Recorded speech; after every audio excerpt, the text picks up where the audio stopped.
각자 분주한 삶의 현장 속에서 굴하지 않고 시간과 장소를 이렇게 만들어서 예배의 자리에 나오신 여러분들을 주의 이름으로 축복합니다.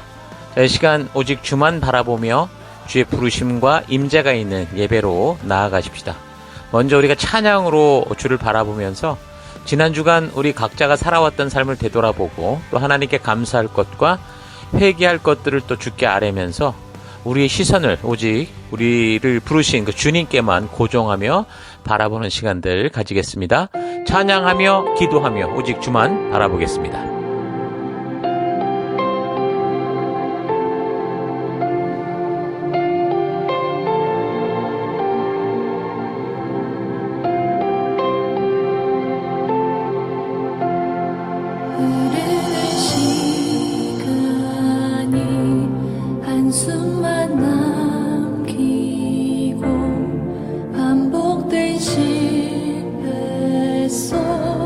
지쳐갈 때 내 맘의 소망이 눈물 조각 될 때 내 곁에 다가와 부르시네. 주님의 시선 나를 비추시고 상처난 내 맘 만지시네.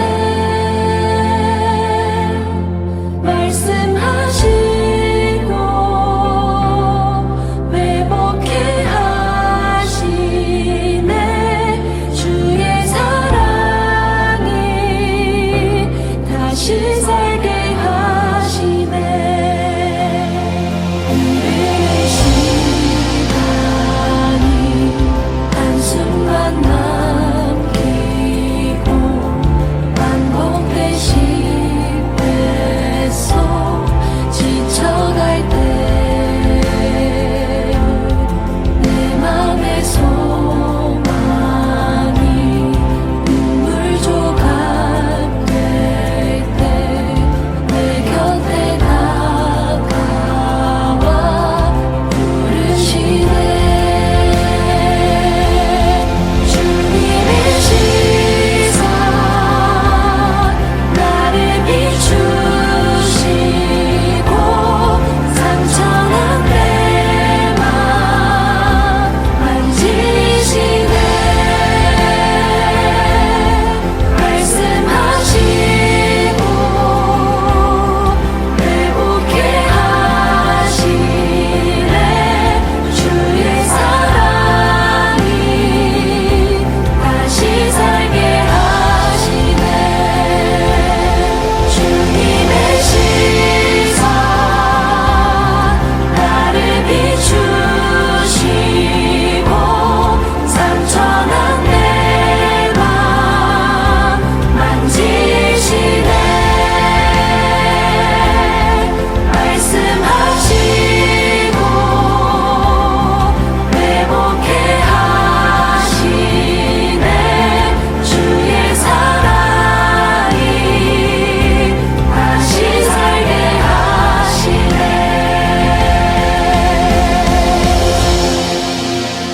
하나님, 지난 한 주간 동안 나의 길 속에 늘 동행자가 되어주시고 먼저 앞서 인도하여 주시니 감사합니다. 그런 주의 인도 속에서도 한눈 팔고 거룩하지 못한 생각과 욕심과 본능 속에 휩쓸려 살아왔던 것 회개합니다. 용서하여 주옵소서. 이 시간 흔들리고 방황하는 그곳에서도 함께해 주시고 변함없는 길과 계획과 모든 걸음이 되어주시는 우리 하나님만 바라보겠습니다. 그 예배로 나아갑니다. 용서하시고 회복하시고 우리를 거룩히 하시는 우리 주 예수 그리스도의 이름으로 기도했습니다. 아멘. 자, 이제 다 같이 우리가 함께 주일 우리 찬양과 경배로 나아가겠습니다. 할렐루야. 우리를 빛으로 비추신 그 하나님을, 그 예수님을 찬양하며 나갑시다.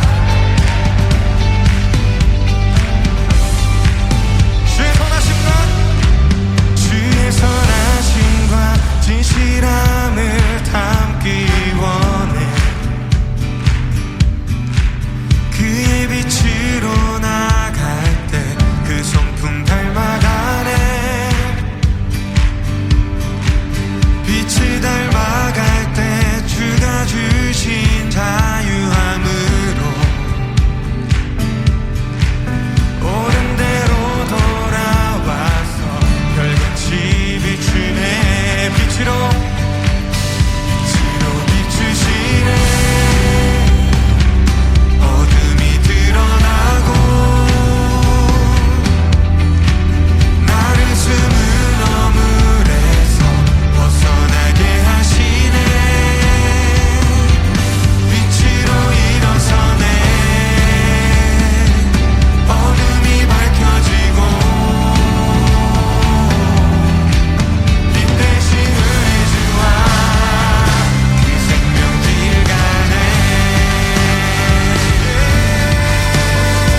있기 원하네.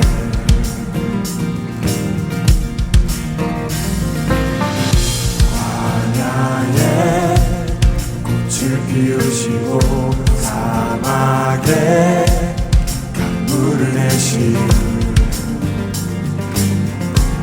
주의 놀라운 손길 마르고 꽃이 시드나 주의 말씀은 영원하네.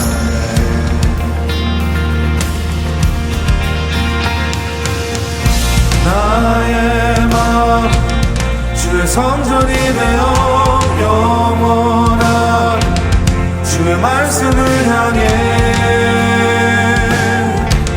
주의 마음 있는 곳으로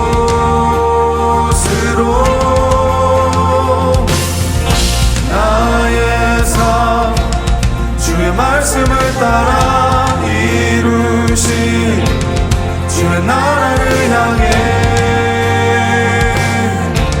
주의 시선 있는 곳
성전이 되어 영원한 주의 말씀을 향해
of you, Lord. Oh, your mercy never fails me. And all my days I've been held in your hand. From the moment that I wake up until I lay my head, oh, I will sing of the goodness of God. 'Cause all my life you have been faithful, and all my life you have been so, so good. With every breath that I am able, oh, I will sing of the goodness of God. I love your voice. You will lead me through the fire, and in darkest night you were close like no other. I've known you as a father, I've known you as a friend, and I have lived in the goodness of God. Yeah. And all my life you have been faithful. Oh. And all my life you have been so, so good. With every breath that I am able, oh, I will sing of the goodness of God. Yeah. Your goodness is running after, it's running after me. Your goodness is running after, it's running after me. With my life laid down, I'm surrendered now. I give you everything. Your goodness is running after, it's running after me.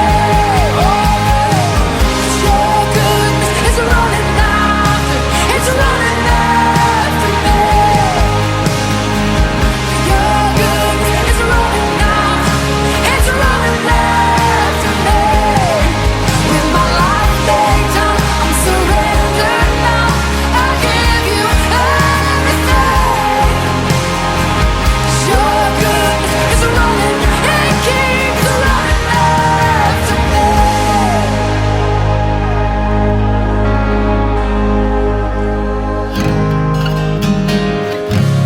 And all my life you have been faithful.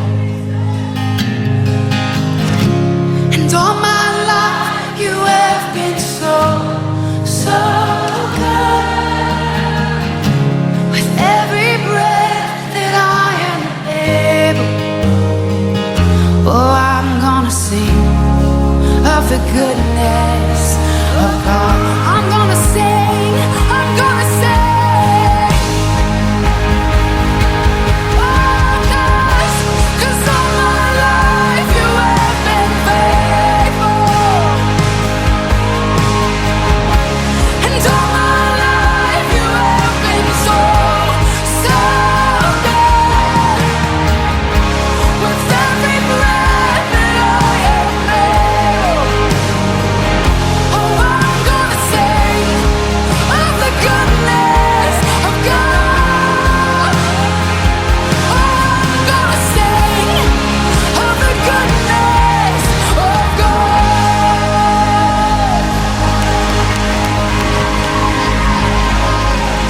With every breath, oh, for all my days.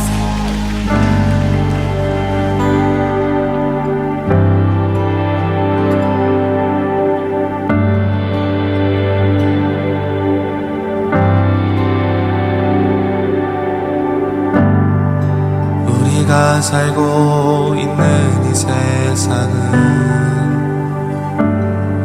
주님의 주님의 손길 안 닿은 곳 없네.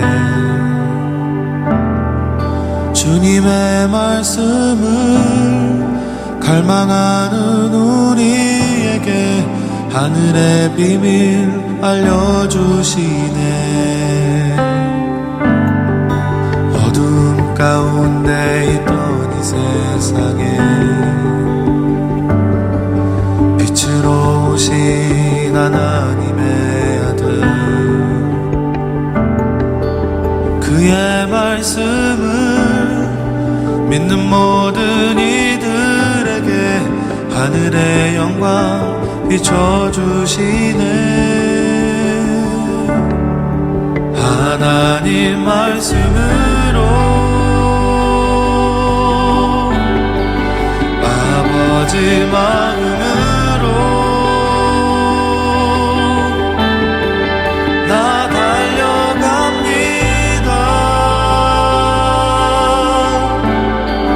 나 돌아갑니다.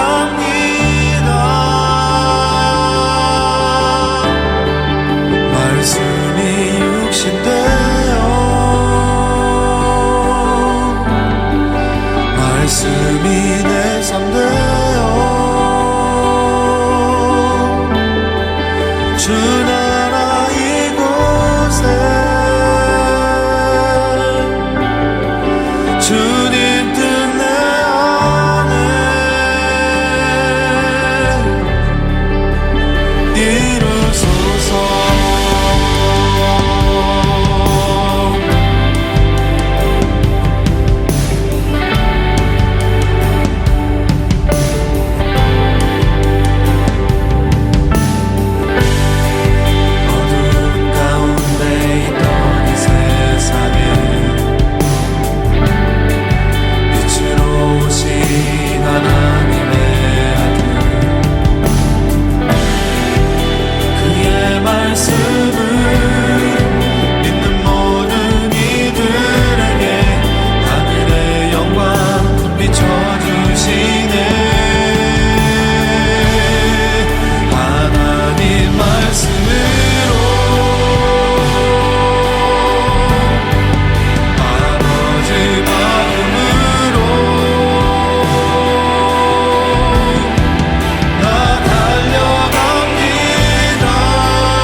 이루소서.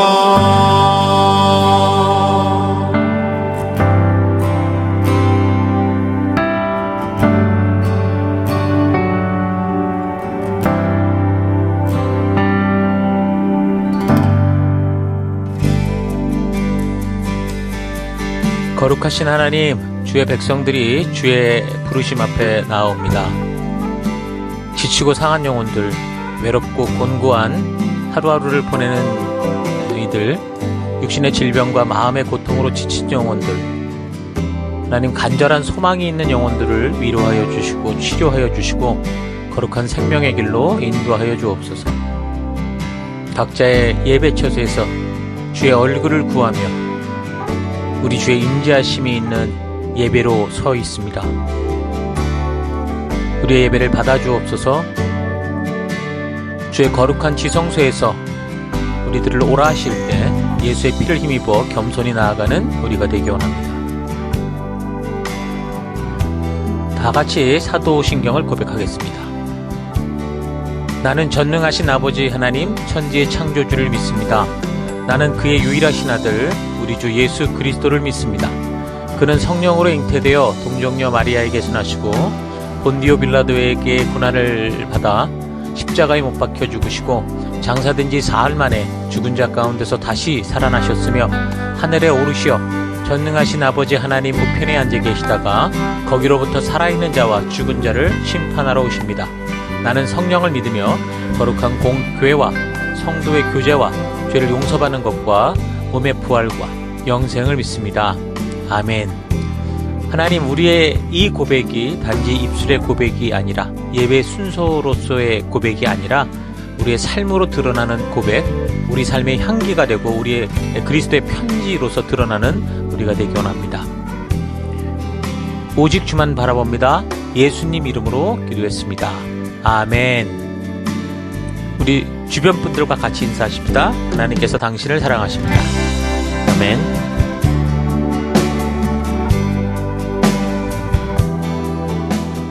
예, 우리 1월 26일, 이제 1월 마지막 주 또 우리 하나님 말씀 함께 살펴가겠습니다. 바울의 행적 이제 네 번째 시간인데요. 사도행전 17장에서 18장의 역사를 살펴나가겠습니다. 나를 떠낸 반석과 나를 파낸 우묵한 구덩이를 기억하라. 나를 떠낸 반석과 나를 파낸 우묵한 구덩이를 기억하라. 이런 제목으로 우리 함께 또 성경 연대기적인 이 사건들을, 이 이야기들을 살펴나가도록 하겠습니다. 오늘 본문에 해당되는 사도행전 17장 10절에서 14절까지 봉독해 드리겠습니다. 밤에 형제들이 곧 바울과 실라를 베레아로 보내니 그들이 이르러 유대인의 회당에 들어가니라. 베레아에 있는 사람들은 데살로니가에 있는 사람들보다 더 너그러워서 간절한 마음으로 말씀을 받고 이것이 그러한가 하여 날마다 성경을 상고하므로 그중에 믿는 사람이 많고 또 헬라의 귀부인과 남자가 적지 아니하나 데살로니가에 있는 유대인들은 바울이 하나님의 말씀을 베레아에서도 전하는 줄을 알고 거기도 가서 무리를 움직여 소동하게 하거늘 형제들이 곧 바울을 내보내어 바다까지 가게 하되 실라와 디모데는 아직 거기 머물더라. 예. 자, 우리는 지난주 사도 바울이 그 유럽 지역의 첫 전도지였던 이 빌립보를 떠나서 데살로니가로 가서 이제 복음을 전하는 그 시작 부분을 살펴봤습니다. 자, 그렇게 데살로니가에서 3주 동안 성경과 역사를 통해 예수가 그리스도 되신다라는 이 복음을 전할 때 이제 그 경건한 헬라인의 큰 무리와 또 적지 않은 귀부인도 권함을 받아 바울과 실라를 따르게 되었죠. 자, 그래서 우리는 이제 바울이 가는 곳마다 왜 이렇게 전도가 잘 되는가 하는 거에 대한 역사적인 배경을 생각해 봤었는데 그건 이제 바울의 어떤 특별한 말재주가 아니라 이미 언약 이 민족들이 그 불순종으로 세계 곳곳으로 흩어지면서부터 거기서 이제 율법 중심의 삶을 살아가면서 하나님이 누구신가가 세상에 전파되고 있었고 또한 성령의 임재 사건을 통해 많은 증인들이 이제 그들이 사는 그 세계 곳곳으로 흩어져 돌아가서 저들이 예루살렘에서 목격한 것들을 전하는 삼위일체 하나님께서 이미 이런 사전 작업을 해놓았기 때문이다라는 걸 우리가 살폈습니다. 자, 그래서 그들이 가는 곳곳마다 성경과 이 역사를 근거로 한 이 복음의 소식을 전하고 들을 때 사람들이 이 복음을 따르는 일들이 많이 생기게 된 거고 그동안 이제 디아스포라 회당에서 유대교를 지도해 오던 그 유대인들 같은 경우는 오히려 이것 때문에 시기와 질투로 반감을 가지게 되는 역작용이 나타납니다. 그래서 17장 5절 그러나 유대 사람들이 시기하여 거리에 불량배들을 모아다가 소요를 일으켜 성을 혼란에 빠뜨리고 야손의 집을 습격하였다. 그리고 바울 일행을 끌어다가 군중 앞에 세우려고 찾았다. 그러니까 유대인들이 이 바울과 이 일행을 곤란하게 하려고 그 사람만 쫓아다니면서 괴롭힌 게 아니라 성 전체를, 그러니까 도시 전체를 이제 거짓 뉴스를 퍼뜨림이 어렵게 했다는 거죠. 자, 부끄러운 얘기지만 요즘 간혹 뉴스에서 보면 이 교회들끼리 이제 큰 교회에서 특히 패가 갈려 막 싸울 때 보면 나중에 깡패까지 동원하는 경우가 있거든요. 그러니까 이런 얘기가 사실 요즘에 새롭게 생기는 얘기가 아니라 이 사건을 보니 이 당시 유대인들이 썼던 그 아주 오래된 그런 방법인 것 같아요. 거리 불량배들이라는 게 요즘 뉴스에서 나오는 그 용역 깡패 같은 그런 존재들을 말하는 거겠죠. 자, 그런데 유대인들의 이런 행동의 뿌리가 뭐냐? 그건 이제 오늘 본문이 얘기해 주듯이 시기와 질투였다는 겁니다. 그러니까 계속해서 선교 여정을 통해 우리가 확인하듯이 사람들의 욕심, 그러니까 저들의 이익, 자기들이 가졌던 기득권이 건드려지고 빼앗길 것 같으면 시기와 질투가 노골적으로 드러나게 되고, 그래서 그 결과 우리가 이제 성경의 본문을 통해 살피듯 심하면 사람을 죽여 없애는 일까지 서슴지 않는 그런 일이 벌어지고 있죠. 자, 근데 저들이 고소했던 그 죄목은 뭐냐? 바울 일행이 이 로마 체제 전복을 위해 내란을 선동했다라는 겁니다. 당시 이제 로마 제국이 통치하는 그 세계 속에 로마가 통치하는 전역에서 만약에 이런 죄목으로 걸리면 그 관련된 민족이나 사람들은 아주 잔인하게 목숨을 잃을 수 있었습니다. 그러니까 극단적인 메시아 사상을 근거로 활동했던 그 유대 지역의 열심당원들 같은 경우 결국 이들로 인해서 그 유대 지역 전체가 반란에 휩쓸렸고, 그래서 이제 AD 70년 로마에 의해서 완전히 예루살렘이 패망해버리는 그런 지경까지 됐었었는데, 그러니까 바울의 전도 여정 당시 이들의 이제 메시아 사상이 로마 제국에 퍼져 있는 유대인 그 디아스포라에도 큰 영향을 주고 있었던 거죠. 자, 그래서 결국에는 클라우디우스 황제 때 그 수도 로마에서 유대인 공동체가 완전히 추방되는 그런 일도 생겼었습니다. 바울의 경우는 로마 제국의 법과 질서를 존중하도록 그렇게 가르쳤었는데, 그가 전하는 이 복음의 내용은, 자, 그러니까 뭐예요? 예수가 그리스도 되시고 하나님의 아들이다. 다시 말하면 곧 진정한 왕이 되신다. 라는 이런 가르침으로 인해서 그를 반대하는 유대인들이 이제 이런 걸 이용했던 거죠. 그래서 반란과 내란의 음모가 있다. 이런 식으로 이제 죄를 뒤집어 씌워서 로마 정부의 손을 빌려서 이제 죽이려고 했던 거예요. 그러니까 마치 예수님께서도 그렇게 죽으셨잖아요. 예루살렘 유대인들에 의해서 이런 내란 선동죄에 몰려서 결국은 로마의 빌라도 총독에 의해서 십자가형에 처해지게 된 이런 같은 그런 모습들인 것을 볼 수 있죠. 자, 이렇게 초대교회 당시 그리스도인들이 유대인들에게 핍박을 받았던 것은 이 정말 예수님이나 뭐 바울이 로마 제국을 넘어뜨리려고 진짜 반란을 주도하고 뭐 이 체제를 뒤집어 엎으려고 했던 것이 아니고, 예수님이 그리스도 되심을 인정하기 싫은, 그러니까 유대인들의 그 시기와 질투, 고집에서 시작된 거죠. 그러니까 시기와 질투라는 게 모든 관계를 깨뜨립니다. 그러니까 정상적인 삶을 완전히 막 다 뒤집어 엎어버리는 거죠. 그래서 온전한 삶이 이어질 수 없게 하는 게 시기와 질투입니다. 자, 그래서 우리가 이 시기와 질투의 이런 아주 부작용을 우리가 잘 알고 우리가 올해 또 행하는 이 생명을 낳는 생명을 세우는 사역 가운데 이제 서로가 함께 셀과 여러 군데에서 같이 협력이 필요한데, 이때 시기와 질투라는 게 아니라 사랑과 진정한 헌신으로 이것을 이루어갈 수 있는 우리가 되기를 바랍니다. 자, 내용을 계속 살펴보면 바울이 또 이제 유대인들의 시기와 질투로 자칫 죽을 위기에 이제 처한 걸 보게 되니까 이제 바울을 따르는 성도들이 그 밤에 바울과 실라를 베레아로 보내게 됩니다. 11절, 베레아에 있는 사람들은 데살로니가에 있는 사람들보다 더 너그러워서 간절한 마음으로 말씀을 받고 그것이 그런가 하여 날마다 성경을 상고함으로 그 중에 믿는 사람이 많고 또 헬라의 귀부인과 남자가 적지 않았다 얘기를 합니다. 그러니까 베레아 지역의 사람들은 복음을 바르게 받을 수 있는 아주 좋은 태도를 가지고 있었어요. 그 좋은 태도가 뭡니까? 누군가 말씀을 전할 때 말씀을 들으면 좋은 게 아니냐, 이래서 무조건 아멘 이렇게 하는 게 아니라 그가 전한 말씀이 과연 옳은가, 그러니까 거룩한 의심을 가지고 어디서 그것을 찾아냈냐면 성경을 통해, 성경과 역사를 통해 다시 되점검하고 묵상하고 연구하는 태도를 가졌다라는 거죠. 여러분, 교회에서 누군가가 뭘 전한다고 하면 아무런 의심 없이 그저 무조건 믿는 거, 그 건강한 믿음 아닙니다. 듣게 된 말씀에 대해서, 들은 말씀에 대해서 그것이 과연 성경이 말씀하는 거냐라는 것을 여러분 스스로 이 성경과 역사를 통해 확인하면서, 그래서 진리의 성령 하나님께서 그런 과정을 통해 인도해 주시는 것을 우리가 이 은혜를 받아서 확실한 말씀의 중심에 선 믿음으로 서야 됩니다. 교회당에서 누군가가 말씀을 전할 때 물론 좋은 사람이 오겠거니라고 믿는 믿음이 있지만 무조건 아멘을 외칠 필요는 없습니다. 그 들은 말씀을 성경과 역사를 통해 바르게 확인하고 또 하나님의 진심을 알게 될 때 그때 아멘을 외치면 되는 거죠. 자, 그래서 베레아의 성도들은 성경과 역사를 바울이 가르칠 때 기쁨으로 잘 듣기도 했지만 더 나아가서 바울과 실라가 전한 이 말이 사실인지 성경을 더 연구했고 말씀으로 직접 확인을 하니까 주께로 돌아오는 사람들이 더 건전하게 건강한 믿음 위에서는 그런 역사들이 벌어졌다라는 거죠. 자, 그러니까 이제 이런 소문을 듣고 그 데살로니가에서 반감을 가졌던 유대인들이 베레아까지 이제 몰려가가지고 바울 일행에게 위협을 가하고 사회적 물의를 또 일으키게 됩니다. 17장 13절. 데살로니가에 있는 유대인들은 바울이 하나님의 말씀을 베레아에서 전하는 줄 알고 거기도 가서 무리를 움직여 소동하게 하거늘. 그러니까 데살로니가에서 베레아까지 그 거리가 서쪽으로 한 약 70에서 75km 정도 되니까 우리 여기 멜번시티 이 교회에서 우리가 매년 초에 가는 그 드로마나 정도 가는 그 거리인데 거기까지 쫓아가서 소동을 폈던 거예요.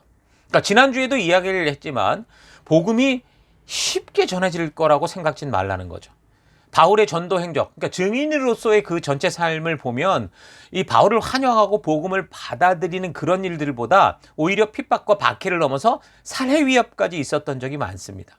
그러니까 바울이 도시를 갈 때마다 복음을 받아들이는 이 성공과 실패 여부라는 것은 바울이 얼만큼 기도로 준비하고 그 도시를 갔느냐 아니냐 이거보다 그동안 역사 속에서 준비하신 하나님의 때가 된 사람들이 변화되는 건데 그 하나님조차 사람들의 그 완악한 마음들을 순식간에 함부로 조작하지 않는다라는 것을 잊지 말아야죠.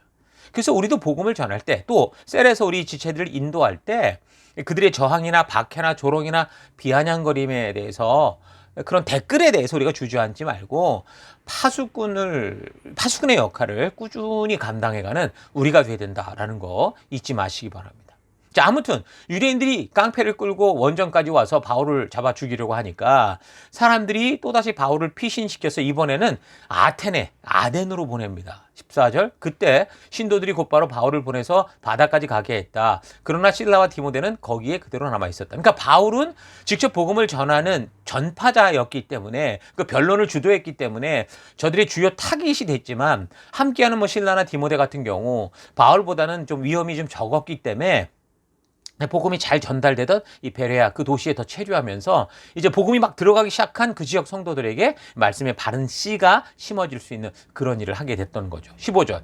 바울을 안내하는 사람들이 바울을 아테네까지 인도했다. 그들은 바울이 실라와 디모데를 할 수 있는 대로 빨리 자기에게로 오게 하라라는 지시를 받고 베레아로 돌아갔다. 자, 이렇게 바울이 그 유서 깊은 이제 그리스 아테네로 가게 되는데요.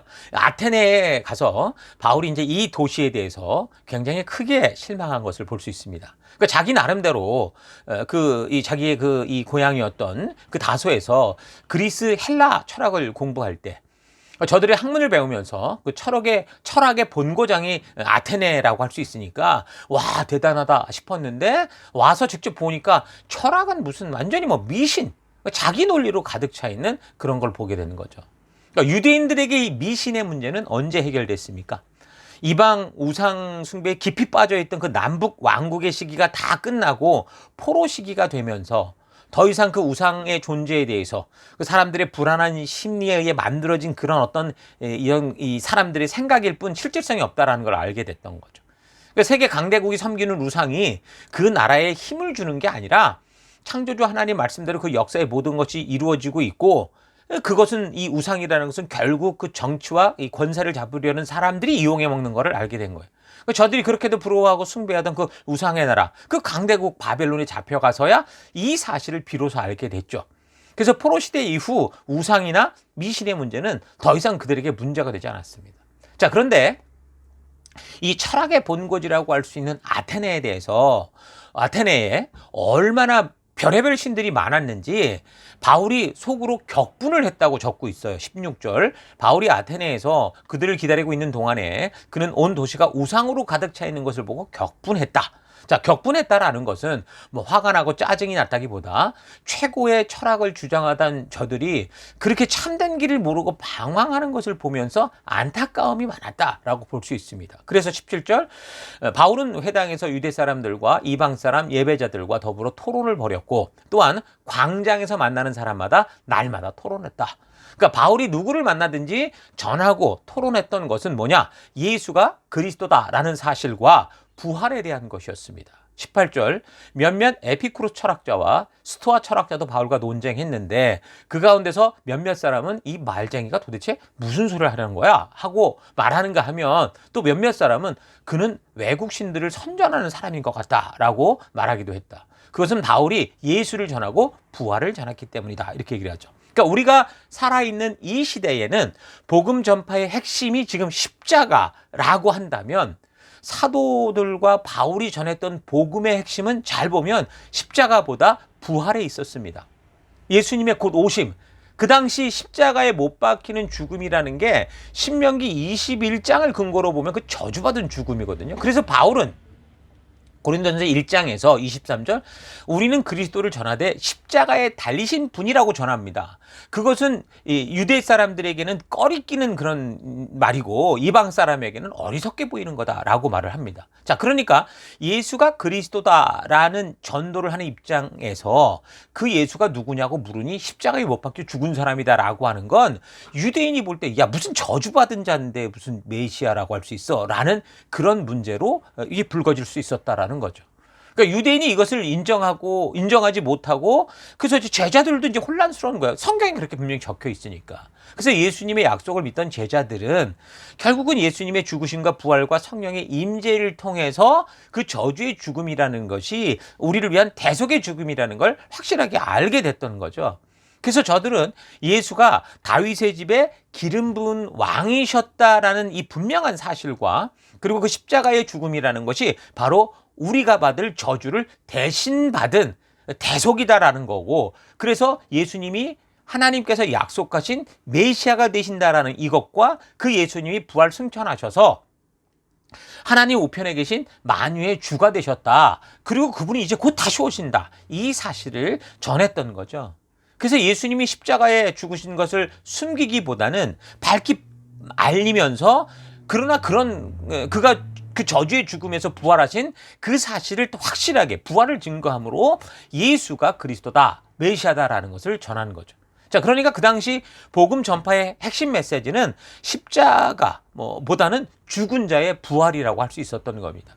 그래서 바울이 이 사실을 알고 그가 만나는 사람마다 그가 가는 곳마다 그 저주의 죽음에서 부활하신 예수가 그리스도다, 메시아다라는 사실을 증언했던 겁니다. 그러니까 바울도 처음에는 이 사실을 믿지 못했잖아요.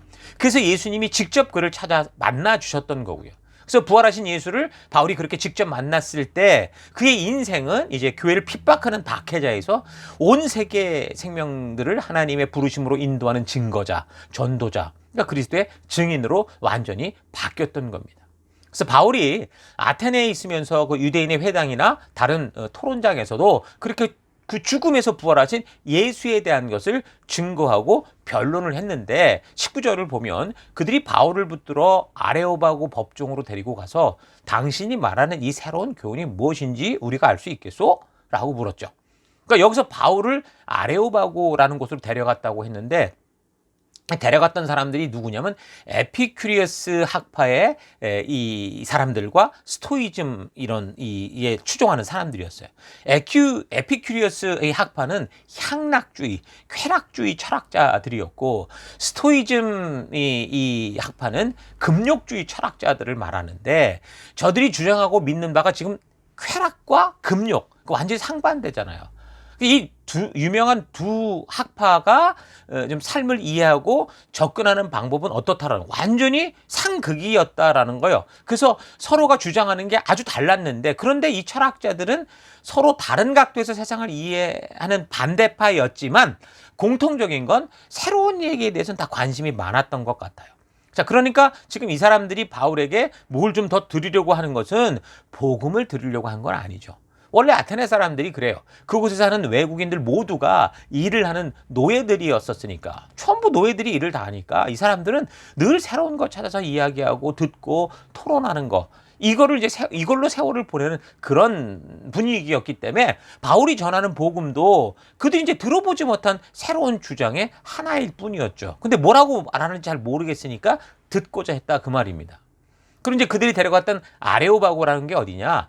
고대 아테네에서 아주 중요한 역할을 하는 그런 이 장소와 그런 기관을 말하는데, 아테네 이 도시의 유력한 원로나 재판관들, 이런 사람들이 모여서 역사에 대해서 뭐 철학에 대해서 또는 모든 종교 문제들을 토론하고 또 재판이나 회의를 열었던 그런 곳입니다. 자, 그래서 이 사람들이 새로운 주장을 한다고 생각하는 바울을 이곳으로 데리고 와서 그에게 이제 말을 해보라고 했던 거죠.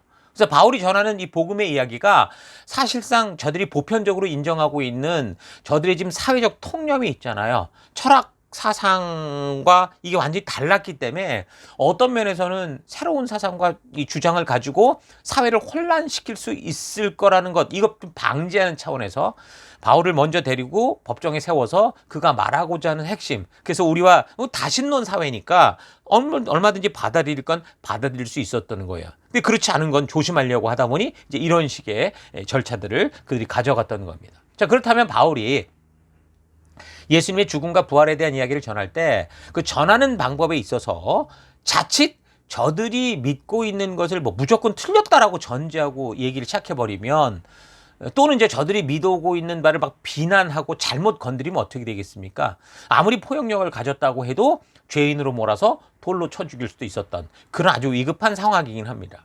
자, 바로 그런 상황 속에서 바울이 복음을 전하고 변증을 한 건데, 22절 바울이 아레오바고 가운데 서서 말하되 아덴 사람들아, 너희를 보니 범사에 종교심이 많도다.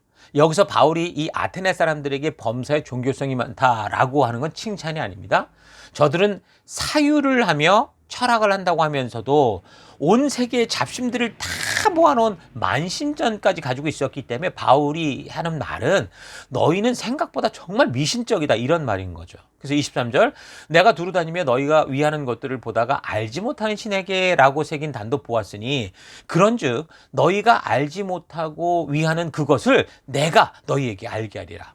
그러니까 로마의 콘스탄티누스 황제가 기독교를 국교로 이제 삼고자 할 그런 시기가 나중에 오잖아요. 그때 수도를 이 동비잔티움 쪽으로 옮겼단 말이에요. 근데 그 여러 가지 이유 중에 하나가 뭐였냐면, 로마 이 안에는, 아테네에는 천년 전통 속에 존재하는 이교 신전들이 너무 많았기 때문입니다. 그러니까 로마는 세계를 제패해가면서 각 민족의 수많은 그 신들을 수용하고자 하는 그 사회였기 때문에 그런 이교 중심지였죠. 그러니까 다신교 사회였기 때문에 새로운 신을 받아들인 데는 굉장히 유연했습니다. 그래서 그리스 신화를 받아들여서 로마의 신화 체계와 통합하는 것을 비롯해서 뭐 이집트의 뭐 이시스 숭배나 페르시아의 뭐 미트라 숭배들이 다 이 로마의 다신교로 받아들여졌단 말이에요. 그래서 저들이 만신전, 그러니까 판테온을 만들어 놓고 세상의 모든 신들을 거기다 다 모아서 섬기고자 하는데, 심지어는 거기 봤더니 알지 못하는 신에게라는 그런 이름까지, 그런 것까지 추정하던 곳이 아테네였었던 거죠. 자, 그래서 사도 바울이 너희가 알지 못하겠다고 한 그분을 내가 알려주겠다라면서 하나님을 소개하는데, 24절 우주와 그 안에 있는 모든 것을 만드신 하나님은 하늘과 땅의 주인이심으로 사람의 손으로 지은 신전에 거하지 않으십니다. 또 하나님은 무슨 부족한 것이라도 있어서 사람의 손으로 섬김을 받는 게 아닙니다. 그분은 모든 사람에게 생명과 호흡과 모든 것을 주시는 분이십니다. 그분은 인류의 모든 족속을 한 혈통으로 만드셔서 온 땅 위에 살게 하시며 그들이 사는 시대와 거주의 경계를 정하셨습니다. 자, 그러니까 너희가 너희의 근원을 찾고 싶어서 어디로부터 이 세상이 시작되는지를 찾고 있는데, 그 시작이 바로 창조주 하나님이시고 그분으로 말미암아 모든 인류와 만물이 이렇게 존재하는 거다라고 말하는 거죠. 그래서 27절 이렇게 하신 것은 사람으로 하여금 하나님을 찾게 하려는 것입니다. 사람이 하나님을 더듬어 찾기만 하면 만날 수 있을 겁니다. 사실 하나님은 우리 각 사람에게 멀리 떨어져 계시지 않습니다.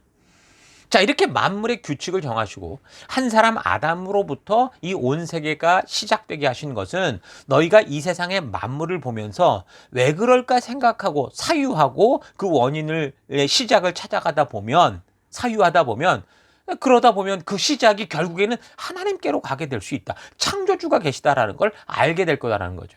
그러니까 사람들이 지금 그분이 누구신지를 잘 몰라서 자꾸 이상한 수많은 신들을 만들고 있는데 그런 이유는 분명히 누군가 우리를 창조하셨고 이 세상 만물과 우주를 창조하셨다라는 것을 믿고 있고 뭔가 있을 거라는 걸 믿기 때문인 거 아니냐.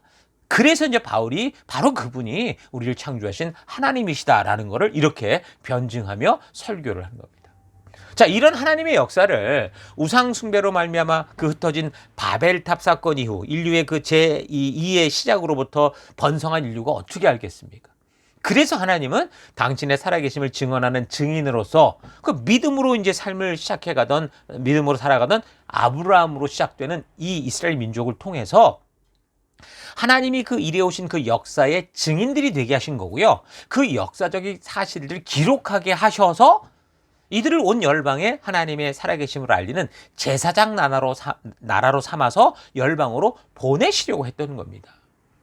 그래서 중요한 얘기를 하죠. 29절. 우리가 하나님의 자녀이므로 우리는 하나님을 금이나 은이나 돌에다가 사람의 기술과 고안으로 만들어내는 것들과 같다고 생각해서는 안 됩니다.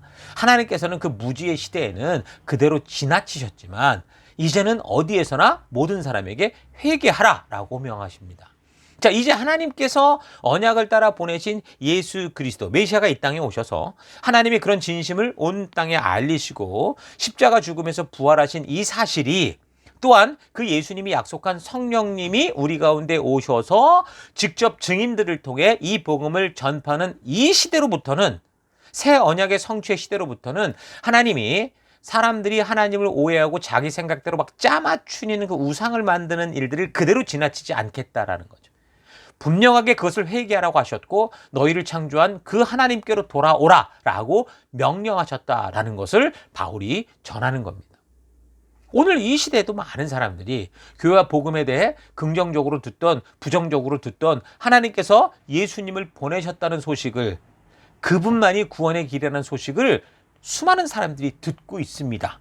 이 세상 모두가 성탄절을 즐기고 있고 부활절을 휴일로 삼고 있어요. 이 복음의 소식이 듣는 저들에게 어떻게 들리든지 간에 하나님 입장에서는 저들에게 회개하고 돌아올 수 있는 기회를 분명히 주시는 것이고 그래서 당신의 나라로 초대하고 계시다라는 거. 이 삶 자체가 지금 하나님의 구원의 초대다라는 것을 잊지 말아야 돼요. 그래서 바울이 이렇게 하나님이 어떤 분이신지를 막 전하면서 31절에는 하나님이 결국 심판의 날을 정하셨다. 그래서 영원한 죽음의 길로 가는 인간들을 생명의 길로 인도하기 위해서 미리 예수님을 보내신 거고 그가 우리 죄를 씻기 위해 십자가에 못 박혀 죽으셨고 죽은 자 가운데서 3일 만에 다시 부활하셔서 우리를 그 하나님 나라로 부르신다. 그것을 우리에게 증거로 보여주셨다. 그렇게 말을 하니까 사람들이 이제 바울을 이제 비웃고 조롱을 했던 거죠. 왜냐하면 그 당시 헬라 철학은요, 인간 존재, 죽음과 같은 문제들을 나름대로 굉장히 심각하게 해석해 나가고 풀어가고 있었어요. 그래서 그 당시 저들이 내린 결론은 죽음의 의미란 자유로운 영혼을 가두고 있던 어떤 속박과 같은 이 육체로부터 이제 벗어나는 그런 때다라고 이렇게 해석을 했다는 거죠. 그래서 헬라 철학으로는 인간의 죽으면 다 끝나는 것으로 영혼 불멸을 믿지 않았는데 그런데 바울이 와서 지금 예수가 하나님이 보내신 구원자 그리스도신데 이 땅에 오셔서 인간을 구원하기 위해 십자가에 죽으셨다는 거예요. 그런데 중요한 건 그가 다시 부활했다라는 거죠. 부활했다는 이 사실을 전하고 또 그가 이 모든 죽은 자들이 부활되는 그 곳에서 심판하실 거다. 이걸 말하니까 사람들이 혼란해지기 시작한 거예요. 그래서 이 얘기를 듣고 바울을 조롱하고 비웃기도 하고 어떤 사람들은 신기해하면서 바울의 그 이야기를 더 좀 듣기를 원했다는 거죠. 자, 여기서 또 우리가 분명하게 기억해야 될 것은 사람들이 바울의 이야기를 듣고 그게 조롱을 했던 궁금해했던 믿든 믿지 않았든 바울이 지금 아테네 도시 전체에 이런 이슈거리가 되면서 복음을 전한 이 사실을 통해 알 수 있는 건 뭐냐? 하나님은 아테네 사람들에게도 분명하게 하나님의 진심을 전하셨다라는 거예요. 저들을 구원의 자리로 부르시고 초대하셨다라는 거죠.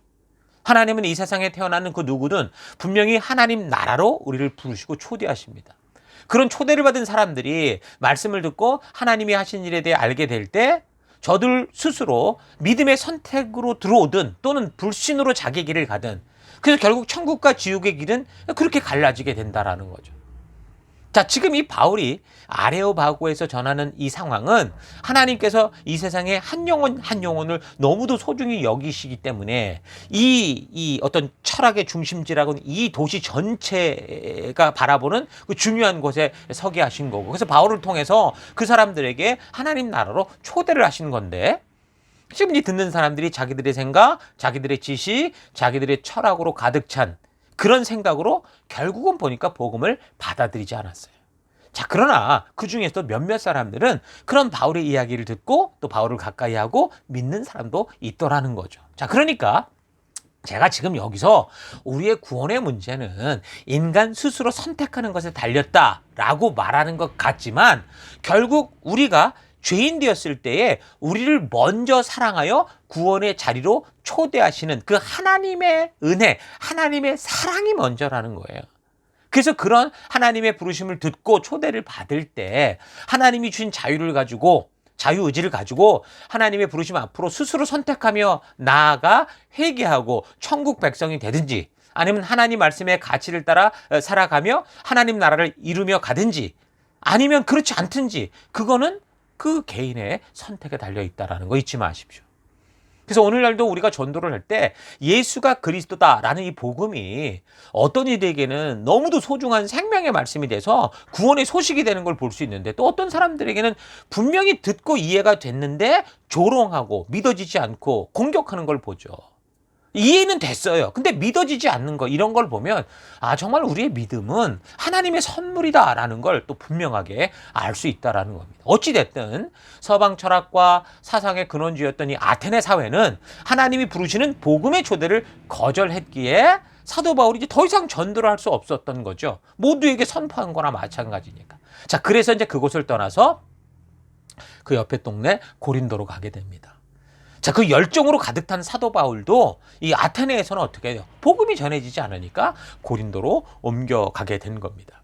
자, 고린도는 그 당시 로마의 행정구역으로는 아카야라고 불리는 그런 지역이었는데, 그 지역의 수도였는데, 역사적으로 이제 아테네와 이제 쌍벽을 이룰 정도의 도시였고, 근데 이 시대쯤에는 오히려 아테네를 앞지르는 큰 도시다라고 볼 수 있었습니다. 자, 고린도는 헬라의 정치적, 경제적 중심지였는데 너무도 이제 도덕적으로 문란한 도시로 아주 유명했어요. 여기 여러 신전들이 있었는데 그 중에 이제 아프로디테 신전이 굉장히 유명합니다. 이 아프로디테 신전에는요, 직속으로 고용된 여사제, 그러니까 창녀들이 수백 명이 넘을 정도였어요. 고린도는 워낙 상업도시다 보니까 주변에 수많은 나라의 배들이 이제 들어오고 나가고 했던 그런 곳이었고, 그 고린도를 거쳐서 가는 이 돈 많은 장사꾼들, 뭐 선객, 선원들이 이제 거기서 향락을 즐기면서 종교적 행위를 한다고 하면서 아프로디테 신전의 매춘부들과 음란한 일들을 이게 일상으로 벌어졌던 일이에요.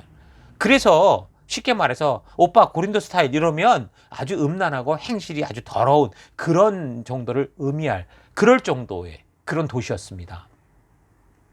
자, 그래서 어쨌든 바울은 이런 도시 고린도에서 보니까 1년 6개월을 머물게 돼요. 그 18장의 이야기입니다. 그 후에 바울이 아테네를 떠나서 고린도에 이르러 아굴라라 하는 본도에서 난 유대인 한 사람을 만나니, 글라우디오가 모든 유대인을 명하여 로마에서 떠나라 한 고로 그가 그 아내 브리스길라와 함께 이달리아로부터 새로 온지라 바울이 그들에게 가매. 그러니까 이곳 고린도에서도 바울은 또 어떻게 해요? 좋은 동역자를 만나는데 그 사람이 바로 아굴라와 브리스길라 부부였습니다.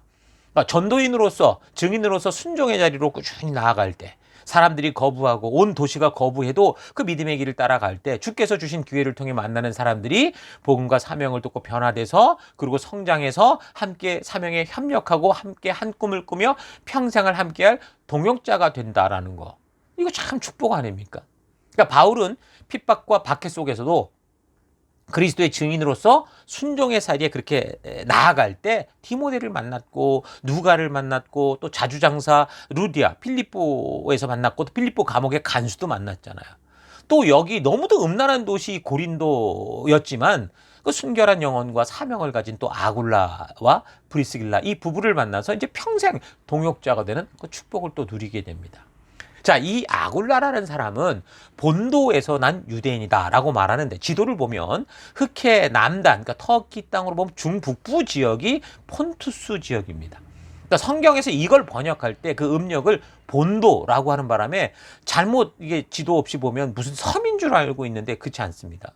아굴라는 유대인인데 터키 중북부 흑해 남단 그 폰투스에서 태어났고 로마로 가서 무역을 했었던 것 같아요. 그런데 로마의 황제 그 클라우디우스가 네로 황제의 아버지인데 이 클라우디우스가 로마에서 유대인 추방령을 내릴 때 아마도 이 사람들이 로마를 떠나서 고린도로 오게 된 것 같아요.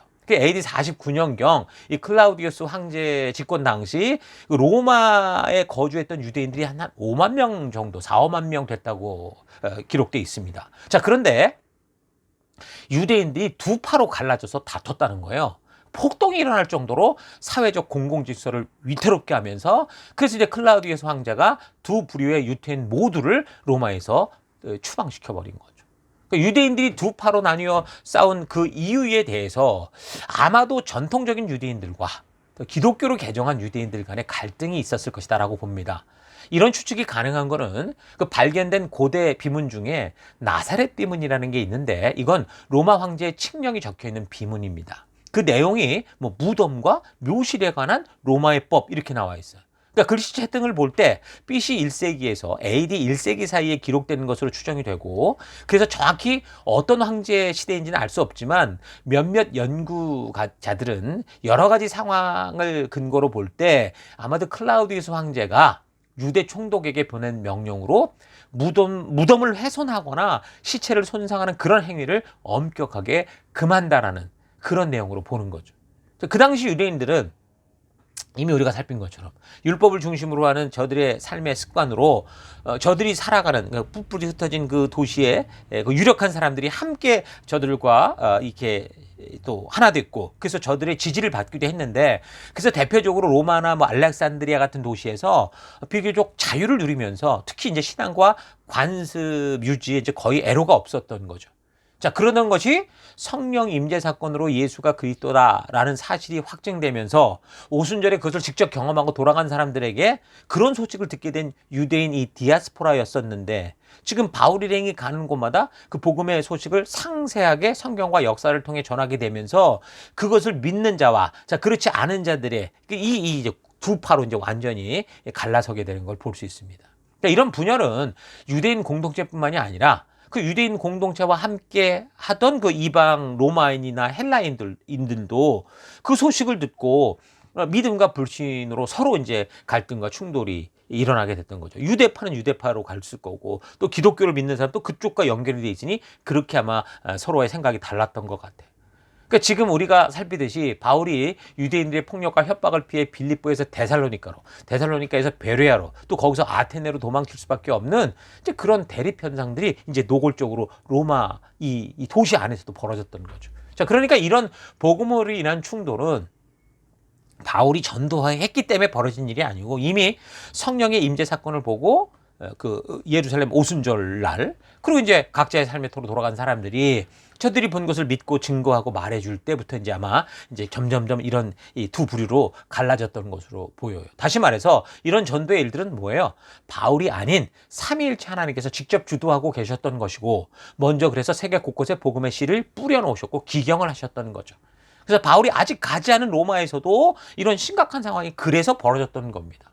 그러니까 전도는 성령 하나님께서 그렇게 이제 말씀을 듣고 믿는 순종하는 그 이들을 통해서 이루시는 역사다라는 거 잊지 마시고 우리도 그래서 우리가 사는 곳곳에서 늘 성령 하나님이 우리를 통해 일하실 수 있도록 우리 예수님이 그리스도시고 하나님 나라가 가까이 왔다라는 이 복음을 부지런히 전하는 그런 삶을 살 수 있기 바랍니다. 그런 씨를 뿌리는 우리가 되기를 바랍니다. 자, 그래서 아직 바울이 로마까지 가지 않았지만 복음이 들어가며 생기는 이 믿음 또는 불신의 현상들이 로마 중심지에서 벌어지면서 격한 대립의 상황이 되었고 충돌하게 되니 사회적 문제가 되니 황제가 그 이유를 들어봤겠죠. 결국 봤더니 어떤 사람이 죽었는데 그 시체 가지고 훔쳤니 부활했니 하면서 다투니까 조금 전에 말한 그 나사렛 비문이라고 하는 그 황제의 칙령을 내려서 로마 중심에서 로마의 중요한 사람들과 이 친분으로 서로 이렇게 뭉쳐져 있는 이런 사람들을 이용해서 사회적 혼란을 일으키게 했던 그런 유대인들을 다 그냥 로마에서 추방시켜 버리게 된 겁니다. 자, 우리가 또 이런 사건을 통해 좀 중요하게 봐야 되는 거는요. 결국 로마의 황제도 복음의 소식을 들었다라는 거죠. 다시 말해서 하나님 나라 백성으로 초대받았다라는 거라고 볼 수 있어요. 어찌됐든 로마 황제의 결정은 그 이야기를 듣고도 다르게 흘러갔지만 예수의 죽음과 부활을 전하는 이 제자들이 시체를 훔쳐서 퍼뜨린 헛소문이라고 그는 생각했고 그래서 나사렛 비문에 적힌 칙령들을 내려서 누구 편이 아니라 아예 문제의 원인이 된 유대인들을 다 그냥 쫓아내버리는 그런 조치를 했던 거예요. 자, 아무튼 이런 일들로 로마에서 쫓겨난 이 아굴라와 브리스길라라는 이 부부를 고린도에서 바울이 만나게 된 건데 이 사람들의 직업이 이제 바울과 같았어요. 그러니까 바울과 아굴라 부부의 업이 뭐였냐면은 장막, 그러니까 텐트를 만드는 그런 직업이었습니다. 유대인들 사이에서 장막 제작은 흔한 기술이라고 할 수 있어요. 랍비들 같은 경우 이런 것들을 많이 했다고 하는데 텐트를 만든다니까 뭐 우리가 얼른 생각할 때 뭐 등산이나 캠핑 갈 수 있는 그런 텐트로 생각할지 모르지만 여기서 지금 아굴라나 브리스길라가 했던 이 장막 사업은 그런 정도 이상이었던 것 같아요. 그 장막 만드는 기술은 뭐 그 당시로서 가장 돈벌이가 잘 되는 아마 하이테크에 속한 일이었겠죠. 말하자면 이 장막은 일반 사람들에게 필요한 게 아니라 뭐 군인이나 왕족이나 귀족들의 그 이동 별장 또는 이제 전투용 텐트 이런 거였던 거죠. 그러니까 가격이 천차만별이었겠지만 이 부부가 했던 사업은 왕족이나 귀족들을 고객으로 해서 고급스럽게 만들었던 것 같아요. 그러니까 아주 비쌌다라는 거겠죠. 가끔 영화를 보면 로마 장군들이나 뭐 왕들이 뭐 전쟁이나 어디 딴 데로 나갈 때 보니까 거의 집 같은 수준의 그런 장막을 치워놓고 이렇게 사는 걸 보잖아요. 근데 그렇게 추측할 수 있는데, 그러니까 서민들 같은 경우 꿈도 꾸지 못하는 어떤 그런 아주 되게 고급스러운 아주 비싼 거였겠죠. 그래서 이런 장막을 만약에 1년에 뭐 한두 채만 수주받으면 뭐 1년 생활은 거뜬 할 수 있어요. 1년 연봉이 들어오는 그런 정도였던 것이라고 볼 수 있습니다. 어쨌든 바울의 고향이 소아시아 그 길리기아 다소라고 그랬는데 여기가 특히 이제 염소털이나 이 가죽을 가지고 천막을 만드는 직업이 아주 크게 성행했던 곳이었습니다. 그 당시 이제 많은 유대인들이 그래서 이 직업에 종사를 했고요. 그리고 당시의 유대인 부모들은 자식들에게 학교 교육을 시키면서도요, 반드시 거친 세상에서 살아갈 수 있는 생존 수단으로서 한 가지 기술을 꼭 가르쳤습니다. 그래서 바울도 성장 과정에서 단지 공부만 한 게 아니라 이 천막 만드는 기술을 배웠던 것 같아요. 그리고 이런 기술을 통해서 어디를 가든지 어떻게 해요? 스스로 생존하면서 복음을 전하는 자비량 이 성도의 삶을 살 수 있는 그런 준비가 됐던 거죠. 그러니까 지금 여러분들이 훈련을 하고 있거나 또는 이미 오랜 경력을 가진 그 어떤 자기만의 특화된 재능이 있다면 여러분 잘 활용하시기 바랍니다. 하나님을 온전히 섬기려고 하면 그런 일들은 세상 일이다 라고 제쳐두고 무슨 뭐 하나님이 부르셨어 그럼 신학하고 목회하고 이게 아니 선교사 나가고 이러려는 사람들이 있는데 여러분 그런 게 아니고 여러분들이 가지고 있는 그 재능이 하나님이 주신 부르심이고 그래서 결코 세상 일이 아니라는 것, 내가 이걸 갖고 세상에서 벌어먹고 산다고 해도 이건 세상 일이 아니라 거룩한 부르심을 따라가는 사명의 길이라는 거 잊지 마십시오. 그래서 그런 기술과 경력들을 통해서 하나님께서 바울과 같이 또 아굴라와 브리스길라 이 부부같이 복음을 전하는 일에 뭐 필요한 재정이나 또 관계들을 공급해 주시는 그런 역할을 하는 거예요. 지금까지 특별히 뭘 할지 정해지지 않은 여러분들이 있다면 이 시대에 필요한 기술들을 꼭 한 가지는 잘 전문적으로 훈련하기 바랍니다. 그래서 선교를 갈 때도 그 뭐 후원하는 교회의 지원을 받고 이런 게 아니라 자기가 가진 그 기술을 가지고 자기가 간 그 선교지에서 뿌리박고 번영하면서 스스로의 힘으로 복음을 전할 수 있는 그게 아마도 지금 이 시대의 어떤 선교의 방법이 아니겠느냐. 지금 팬데믹 이후에 벌어지는 이런 자연스러운 방법이 아니냐 그렇게 생각을 합니다. 자, 그리고 마지막 한 가지, 바울이 이 아굴라와 브리스길라 부부를 만나서 함께 했잖아요. 이 시간들을 통해서 그저 저들이 좋은 관계 맺고 좋은 사업 파트너로 친하게 지낸 이런 게 아니고 서로의 이야기를 들으면서 하나님께서 행하시는 사명을 더 깨닫게 된 구체적인. 그래서 서로 하나님이 저들을 부르신 전도자의 사명으로 바르게 서는, 서로를 바르게 세우는 그런 관계를 맺은 걸 볼 수 있습니다. 그래서 바울이 로마에서 쫓겨나온 이 부부를 통해서 로마 복음 전도에 대한 구체적인 꿈을 가지게 됐다고 봐요. 로마를 가보지 않았잖아요. 그런데 이 부부를 통해서 로마의 상황과 로마의 분위기를 다 알게 됐던 거죠.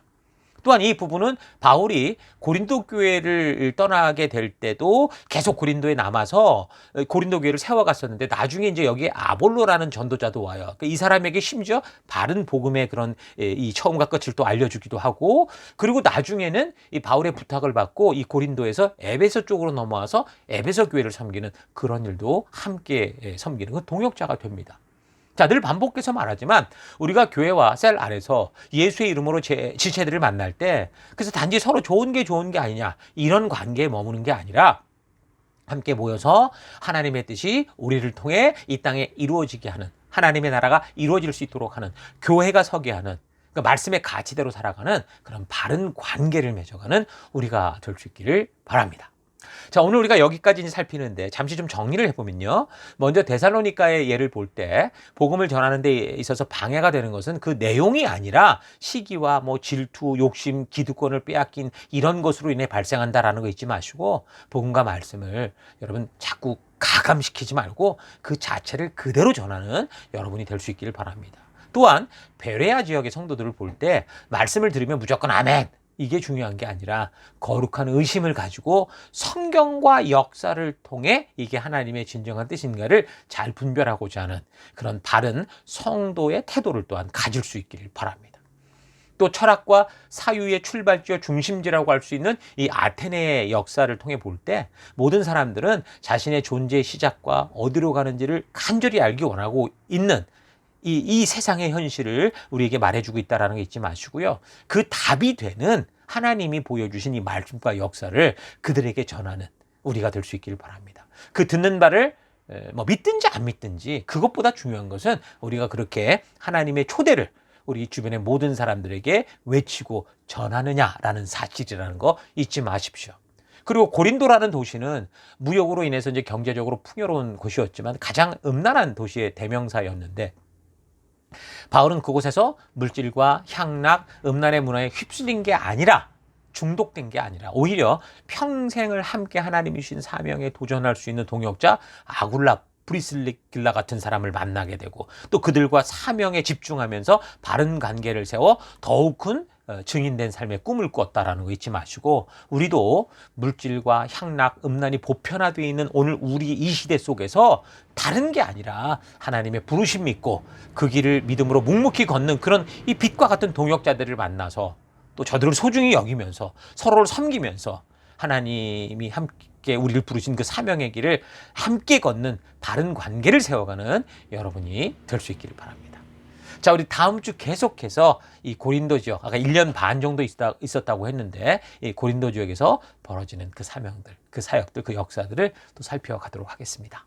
자, 우리 들은 말씀을 가지고 우리 잠시 묵상하며 기도하겠습니다. 잠시 묵상하십시다. 예, 오늘 들은 말씀을, 이 역사를 생각해 보면서 우리가 또 다시 한번 묵상하기 원하는 것은, 나는 내가 살아가는 삶의 또 곳곳에서 내가 지금 만나고 함께 살아가는 영혼들에 대한 이런 바울과 같은 안타까움이 있는가라는 겁니다. 굳어진 마음들이라면 하나님이 나를 떠낸 반석과 나를 파낸 우묵한 그 구덩이를 내가 먼저 그렇게 구원받은 자라는 걸 기억하면서 그런 그 하나님의 부르심과 그리 행하신 하나님의 마음을 깊이 생각하는 우리가 되기를 원합니다.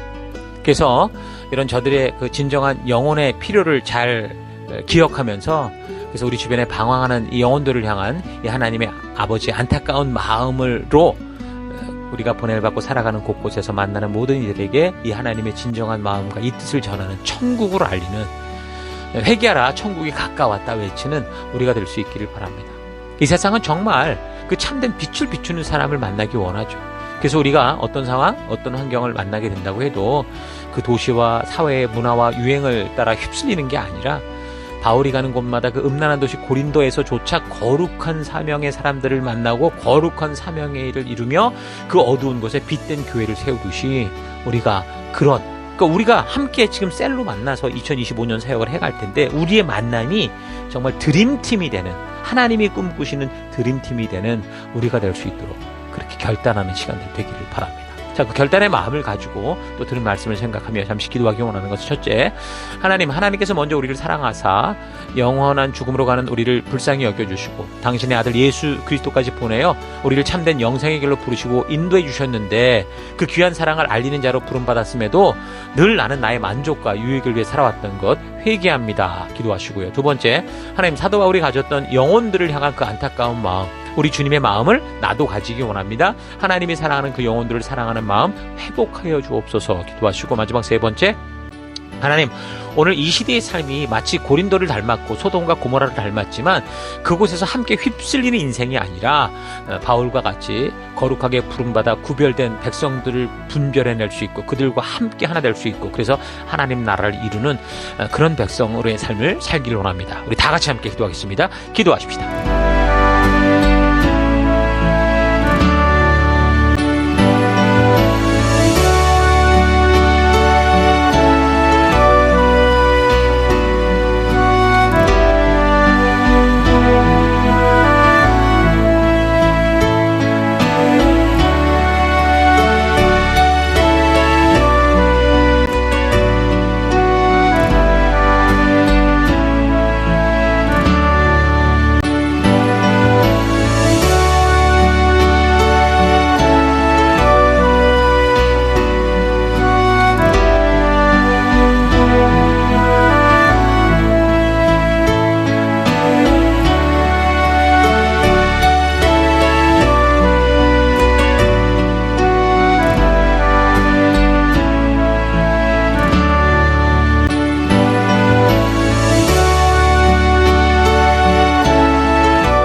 사랑의 하나님, 고맙고 감사합니다. 오늘도 귀한 말씀을 통해서 하나님의 이루어진 그 역사를 통해서 우리가 하나님의 진정한 마음을 만납니다. 하나님께서 먼저 우리를 사랑하셔서 우리를 구원해 주시고 당신의 아들 예수까지 보내셔서 하나님 영원한 나라 백성으로 우리를 서게 하셨는데 이 귀한 사랑과 은혜를 알리는 게 아니라 늘 나의 만족과 유익을 위해 살아왔고 하나님을 이용해 왔던 것 회개합니다. 사도 바울이 가졌던 영혼을 향한 그 안타까운 마음 갖기 원합니다. 우리 예수님이 가졌던 그 마음 나도 가지기 원합니다. 하나님이 사랑하는 그 영혼들을 사랑하는 마음 하나님 회복하여 주옵소서. 2025년 그래서 우리가 셀 안에서 교회 안에서 진정으로 한 영혼을 사랑하고 섬기는 우리가 되길 원합니다. 또한 하나님, 오늘 이 시대의 삶의 모습이 마치 고린도를 닮았고 소돔과 고모라를 닮았지만 그곳에 우리가 살아갈 수밖에 없는 우리의 현실이지만 그 어둠 속에 휩쓸리고 그 어둠 속에 즐기는 인생이 아니라 거룩하게 부름받아 구별된 빛된 백성답게 그 어두운 곳에 하나님 말씀의 가치를 따라 하나님의 사람을 만나고 하나님의 교회를 세우고 하나님의 나라를 이루는 빛된 주의 백성된 삶 살기를 결단합니다.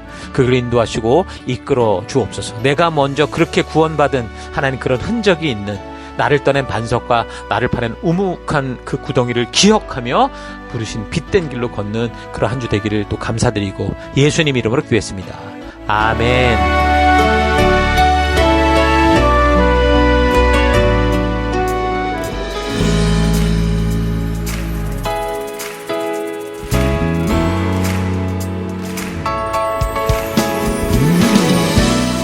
1월 26일 교회 소식을 함께 나누겠습니다. 이번 주는 2025년 위킵 셀위크 네 번째 주간입니다. 위킵 시간은 우리가 무엇인가를 열심히 하기 전에 반드시 방향을 점검하고 또한 삶의 현장에서 사용할 툴을 준비하면서 우리가 이 한 해를 달려갈 목적을 확실하게 되새기고 서로 함께 협력하며 나아갈 구체적인 방법들을 알아가는 시간들입니다. 오늘 위킵 컨퍼런스 마지막 모임을 가집니다. 예배 후 교제실에서 전교인이 함께 각자 해당되는 그룹과 함께 2025년 이루어갈 사명의 약속과 방법들을 확실하게 나누십시다. 모두 함께 참여해 주시기 바랍니다. 1월 넷째 주인데요. 매월 네 번째 주간 저희 교회가 집중하는 사역 포인트는 교회에 속한 모든 성도를 주님이 주신 이 교회의 사명에 합당한 사역자, 동역자로 세워가는 것입니다. 각자의 달란트에 맞는 자발적 헌신으로 성도로서 신나게 사명을 감당하는 사역의 현장을 만들어 가십시다. 성도는 교회의 구경꾼이 아니라 교회에 속한 성도로서 우리가 각자 감당해야 할 책임에 헌신하는 것이 하나님 나라를 세워가는 성도로서의 사명임을 잊지 말고 함께 하나 되십시다. 저희 교회를 새로 방문해 주신 지체들을 환영합니다. 오늘 이곳 예배당 예배에 그리고 영상 온라인 예배에 처음 참석해 주신 분들을 주의 이름으로 환영합니다. 우리를 이곳에 부르시고 함께하게 하신 하나님께 감사하고 그 사랑으로 우리 모두 함께 귀한 교회로 하나 되는 시간들이 되기를 바랍니다. 오늘 예배 후 성도의 교제는 2025년 전교인 위킵 컨퍼런스 관계로 조금 전 광고한 대로 각자 해당되는 장소에 함께 모여 2025년 교회가 나아갈 방향과 함께 이루어갈 방법을 나누는 것으로 이어집니다. 예배 후 로버트 화이트홀에서 진행되는 컨퍼런스 관련 모임들은 스캇 교회의 오후 예배가 있어서 4시 50분까지 마치고 모두 함께 교제했던 테이블이나 의자들을 정리하신 후 5시까지 회실합니다. 다음 주일 예배도 스캇 처치 예배당에서 예배 드립니다. 우리가 예배를 드리고 있는 멜번시티 CBD 안에 있는 스캇 처치 본당에서 2시에 예배를 드립니다. 미리 예배 시간 5분 전까지 오셔서 거룩하고 귀한 예배, 하나님의 말씀으로 거듭나는 예배 되도록 하십시다. 우리가 드리는 예배는 계속해서 매주 영상으로 미리 준비되어 교회 사이트에 매 주일 오전 6시에 업로드됩니다. 또한 교회 유튜브에도 같은 시간에 업로드가 되니 어떤 이유로든 예배당 예배를 나오지 못하게 되는 경우 각자가 처한 처소에서 각자 가능한 시간에 하나님의 부르심 앞에 스스로 나아가 예배 드리실 수 있기 바랍니다. 내가 처한 어떤 상황과 환경 속에서도 변함없이 거룩한 예배자로 서서 온전한 예배를 드리실 수 있기 바랍니다. 지금까지 1월 26일 교회 소식이었습니다. 한 주간도 믿음으로 말씀 따라 승리하는 여러분들 되시기 바랍니다.